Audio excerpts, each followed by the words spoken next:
Toto je masaker aj pre skúsených nemčinárov. Prelož túto vetu. Dala som si ostrihať vlasy.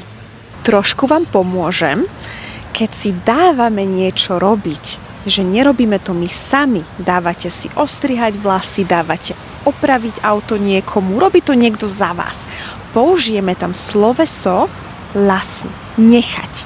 Die Haare schneiden lassen by bol neurčitok. Dať, nechať sa ostrihať. A teraz tá výzva, ako to bude v minulom čase. Ich habe mir die Haare schneiden lassen.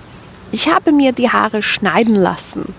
Áno, na konci máme dva neurčitky. Schneiden lassen. Ich habe mir die Haare schneiden lassen. A ak chceš vedieť prečo a pri akých slovesách sa použijú v minulom čase dva neurčitky a ako je to vo vedľajšej vete, poď do mojej online školy School, kde sa učíš vo vlastnom tempe, kedy to tebe vyhovuje, ale s mojou osobnou podporou.